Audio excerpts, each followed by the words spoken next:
Coming up this time on This Is True Really News, something from Hialeah, Florida. Yes, more Florida men. Oh, no. Please, I feel bad. I'm looking at my two stories, and I only have one from Florida. Me too. But I've got another one from someplace else that I hope you'll get a kick out of. So anyway, I just move over to Alabama. It's not that big a trip. Oh, you're right. You're so right. There are great golf weekends you can take. We hit 3 or 4 golf courses in Alabama, and then hit 3 or 4 more in Florida. Is it because of the way you swing? You would think that, but no. This is actually planned.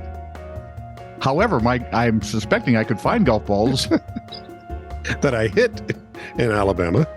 Wow, you hit that one a long way. Yes, but where? Yeah, I just... Well, northeast a little. If this is the kind of thing that trips your comedic trigger... What is wrong with you? Like, subscribe, and follow. This is True Really News. Yeah, or that. Yeah. And if you find a story you think we could use, or you'd like to hear rendered in our comedic way... No, I think it's more of like rendering from a cow plant is what we do. I think that's closer. Yeah, actually. Reality. Just send it to TITR@netradio.network. That's right. This is True Really News with Scott Combs and Tony Vercanis. All the news you're about to hear is true. Really? As far as you know. All right. First stop, Florida. Alligator intrusions are a bit ubiquitous. Yeah, it's Florida. So most places don't even report them much anymore. They seem to be all over the place. But, However, however, what's the other one? There's one more. Nitwit. Bite me. However, in Brevard County on December the 4th, last year, the alligator's lookalike cousin made an appearance in Melbourne Beach, according to WESH-TV. Was it a long-lost twin? No, it was a 9-foot-long American crocodile. Holy cow, man. Which is seldom seen so far north. Yep. It was chilling on the beach. American crocodiles typically live in coastal areas throughout the Caribbean, maybe in very southern Florida, don't usually get up to Brevard County. Maybe it's a vacation. Said southern Florida is basically usually the north end of their range. Apparently not anymore. Do you suppose since you can make luggage out of them that they have little stamps on them like right, I like that. Puerto Vallarta. From reason difference between the easiest way to tell an alligator and crocodile apart. Width of the snout. Exactly right. The crocodile has the long thin snout. Yep. Alligator has the big wide snout that grabs you, puts you in a death roll, and then buries you under the water until you're nice and tender. And then they eat you. Then they eat you. Yeah. Well, you're dead long before that, so that's okay. I do like the people who like the granny that went after the gator. Oh, I saw one that was fantastic. This gator comes out after a guy, and he was barbecuing or something, and he had a pan. No, the man. Okay. He had a pan in his hand. The gator lunged at him. He hit him in the nose with the pan as hard as he could. The gator just, okay, I'm gone. I'm not putting up with that crap. You kind of smack. That's not going to happen. We're leaving that one alone. Yeah. So from Reason.com. Enjoy your dinner. From Reason.com, the Brickbat file. A couple of Florida men, Hialeah, Florida police officers, Rafael Quinones Otano and Lorenzo Rafael Orfila have been fired and charged with armed kidnapping and battery. Really? That means sacked, by the way, for those of you in Britain. Yeah. Orfila has also been charged with official misconduct. Prosecutors say after a shopkeeper called police to complain about a homeless man bothering people, these two chuckleheads drove the vagrant to a wooded area almost 7 miles away, knocked him out, and left him there. They later sent a private eye to find the man and give him $1,350 in exchange for signing an affidavit saying he wasn't beaten and he did not want the officers punished.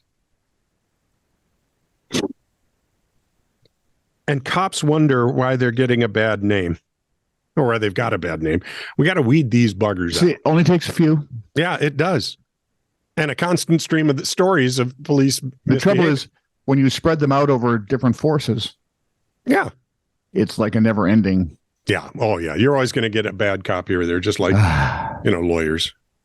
Well, There you might find a good one here or there. yeah. Yeah. Yeah. So it's your turn. Muscle Shoals, Alabama. Experienced a thunder boomer in December that brought more than lightning and heavy rain. WHNT. It brought Dwayne Allman back from the dead? Don't get all Frankenstein on me, okay? Well, that's where he did a lot of his really good recording work. Yeah. A lot of people do a lot of really good recording of Muscle Shoals. I mean, Yeah, really. it's true. It's true. Isn't that where the Wrecking Crew is? No. No, Wrecking Crew is, they were California. Were they really? Yeah, they were California. Okay, that's a shame. Okay, was Glenn Campbell part of the Wrecking Crew? Because Yes, he he made great was. money before he was a star. Yes, and it was because he could play like a demon. He can play guitar. Man. Anyway, besides the lightning and heavy rain, WHN-TV reports the city reports there was also. Hang on. Calming down. According to the city's utility board manager, James Vance, lightning struck controls at a sewer pump station. Oh, yeah. This is not going to go well. Mm-mm. Almost 2,000 gallons of sewage then began to flow into the streets of Camden Cove's subdivision. Thankfully, the sludge eventually flowed into a stormwater retention pond. Oh, yeah, because that makes it better. Well, it did because utility crews could finally clean up the mess. I was going to say, did it get hot the next day? This is not like The Blob. The Blob was a fun movie. This would be disgusting. For one, boy. I'm guessing the odor must have been, Wonderful. I would say, less than appealing. Yeah. 2023 was a good year. It was good garbage, though. Okay, here's one. I don't know that it's particularly funny, but it's odd because it's new, and I think you'd get a So kick it's out. funny, strange. Yeah, and sort of. Sports equipment manufacturer Wilson has launched a prototype 3D printed airless basketball. It doesn't need to be inflated. Yeah, I got for the that word part. airless. Yeah. Yeah. It's made from an elastomeric polymer developed by Wilson. It has a see-through lattice structure with hexagonal holes that allow air to pass straight through it. That's why they call them holes. Whoever wrote this story needs to be taken out and flogged with something. It's printed as one solid piece, but the design features seams and 8 panels that reference the design of traditional basketballs. So you find your little gripper thing there, right? Yeah. According to Nadine Lippa, Wilson's lead engineer on the project, the company aimed to develop a ball that performs the same as typical basketballs in size, weight, and bounce, but doesn't have to be inflated. They collaborated with manufacturing company EOS to produce the ball, which was made using a selective laser sintering method of additive manufacturing, because the old method of disselective laser sintering just didn't seem appropriate for the Didn't task. cut it. Nor did the idea of making Could have told him that. a basketball-sized product from rubber bands. The method? What? Yes, sir, you. The method involved using lasers to fuse layers of polymer powder into a 3D design, which was then removed from the surrounding excess powder, sealed, and dyed black. How does that strike you? Isn't that odd? I'm just curious. Yeah. How much would they cost? I don't know. They didn't. They were just putting out prototypes. That cannot be cost effective to replace the air pump. I'm just. So, well, and they were saying, look, it's just they won't go flat, yada. And they've got those. They've got tires that don't have air in them.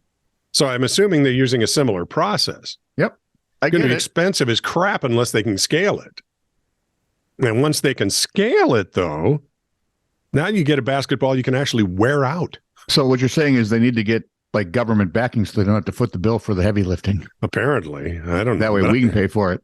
Because No, we are noted basketball fans. we played so much basketball out back at KSAM. Actually, we used to play horse and pig, and or we'd do the name of the station manager, or Which was like a horse and a pig, depending on which one you're talking about. yeah, right. See, now if we only knew what those snorts meant back then, Then we would have. Oh yes, let's go Might back to still the be emotional working there. pigs. Right. glad we didn't. Yeah, me too.